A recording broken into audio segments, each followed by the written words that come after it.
Yes, mambo vipi? Karibu sana katika Jifunze TV, na huu ni mtiririko wa video zetu ambazo zinashuka katika channel hii ya Jifunze TV kila baada ya siku mbili ama kila siku, kwa uwezo wake Mungu ambaye ametuwezesha kuweza kufanya jambo hili leo. Sasa kuwa nami mwanzo mwisho wa video hii ili kuweza kujifunza masoko mbalimbali yanayohusiana na mchezo mzima wa betting, na uweze kuyafahamu kwa umakini na uelewe kile ambacho unachoenda kukifanya katika mikeka yako ya kila siku. Pia ikumbuke kwamba mchezo huu wa betting sio mchezo wa kujifurahisha kwa kusema kwamba unaweka hela zako na baadaye ukapoteza. Hii ni biashara kama biashara nyingine, na unatakiwa uwe makini na uelewe kile unachoenda kukifanya. Leo tutalizungumzia soko la kona katika video hii. Usisahau kusubscribe hapo chini, ukagusa alama ya kengele ili uweze kupata video mpya kabisa ambazo zinakuwa updated kila baada ya siku kadhaa ama kila siku. So utaingia katika timu husika ambayo unahitaji kuiwekea katika mchezo huo, na utascroll kama ilivyo, utachagua kwenye kona. Na leo tutaenda kuzizungumzia soko ambalo la kona kama inavyoonekana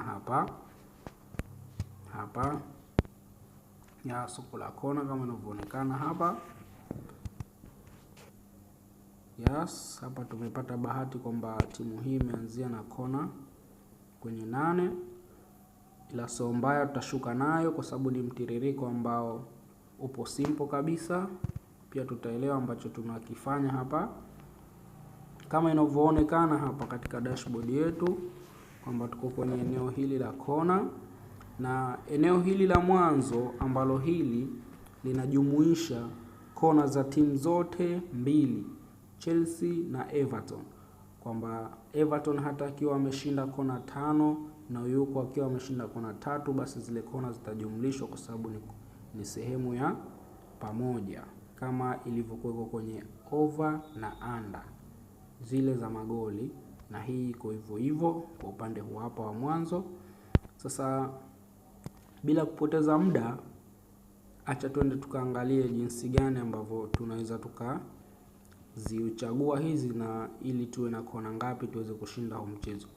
Kama hapa inavyoonekana kwenye 8 ya 5, kwenye 8 ya 5 hii hapa, kwenye 8 ya 5 iko kwenye over na under. Sasa hii tunahitaji tuiweke kwa sababu hapa tunataka tupate matokeo ambayo sahihi na kushinda hizi kona hizi.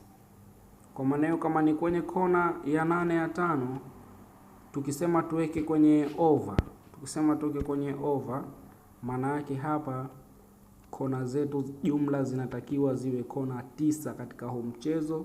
Tutakuwa tumeshinda hii betting, na odds bora kabisa na odds ilionona, odds ya 1.48 tutakuwa tumeishinda hii, sawa. Na pia kama tutachagua katika under, tutakuja kwenye under, maana yake hizi kona hazitakiwi zizidi kona 9. Maana yake tutakuwa tumechagua kwenye 8, ipo kwenye mtiririko hii hapa. Maana yake kona hazitakiwi ziwe 9, wafungane tu jumla jamala, baadaye kona katika mchezo mzima zikijumlishwa zifike kona 7, kona 6, ama hata kona 0 ama kona 1, lakini zisizidi kona 9 tukichagua kwenye under, na tutakuwa tuna odds ya 2.60.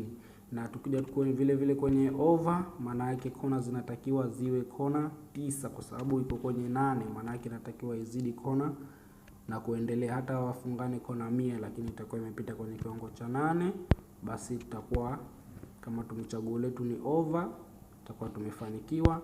Na tukija kwenye under, maana yake kona zisizidi 9, maana yake zikiwa hazijazidi 9, maana yake tutakuwa hazijafika 9, maana yake tutakuwa tumefanikiwa. Nadhani hapo utakuwa umeshapata chochote, na Kushuka mtiririko wa chini nako iko hivyo hivyo kwenye 9. Maana yake kama tutachagua kwenye over, maana yake kona zinatakiwa ziwe kona 10 tuweze kushinda huu mchezo.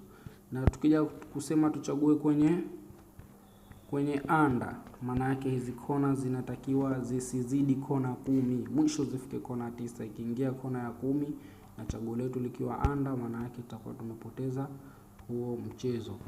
Na kwenye kona ya 10 basi kama tutachagua kwenye over, maana yake kona zetu zinatakiwa ziwe kona 11 ili tuweze kushinda hiyo betting. Na tukija kwenye under, maana yake kona zetu zinatakiwa zije kuwa kona zisizidi, maana yake kwenye under hapa kona hazitakiwi zije kuzidi kona 11, yani maana yake kona zifike 10 zisizidi kona 11. Ikiingia kona 11 tutakuwa tumepoteza huo mchezo. Nadhani hapa kwa awamu hii hapa ya mwanzo tutakuwa tumeshaelewa nini tunachoenda kukifanya katika beti. Na pia vile vile hapa imekuja kuanza kona ya 8, ila pia utakuja kukuta kuna mechi nyingine ziko 7, kona 7, maana yake hivyo hivyo ilikuwa, yani ni mfumo ndo huo. Sawa? Kwenye over kama iko kwenye 8, maana yake kona inatakiwa izidi juu ya hiyo 8, na kwenye under maana yake isizidi juu ya hii. Ndio inavyokwenda. Na pia tutashuka chini, tunaweza tukakuta kwenye soko hili hapa. Sasa hapa ni kona binafsi za timu husika, kwamba kama hapa wamekuwekea kuna home, kuna draw na kuna away. Maana yake kwamba hapa wanajitegemea. Hapa walikuwa hawajitegemei, ni kwa wote mwanzo, hapa ni kwa wote, ila hapa sasa hivi wanajitegemea, kwamba Chelsea atakuwa anahesabiwa kona zake na huyu huko atakuwa anahesabiwa kona zake na huyu atakuwa anahesabiwa kona zake kama magoli. Kwa mfano tuje kumpa Chelsea kwenye kona ya hapa, tuje tuseme tumempa Chelsea ambaye yuko home. Maana yake kama tutakuwa tunampa Chelsea hapa ambaye yuko home, maana yake hapa maana yake Chelsea anatakiwa aongoze kwa kona. Chelsea awe na kona nyingi kumzidi huyu anayecheza naye Everton. Yani kama Everton atakuwa na kona 3, basi Chelsea awe na kona 4, hata kona 10.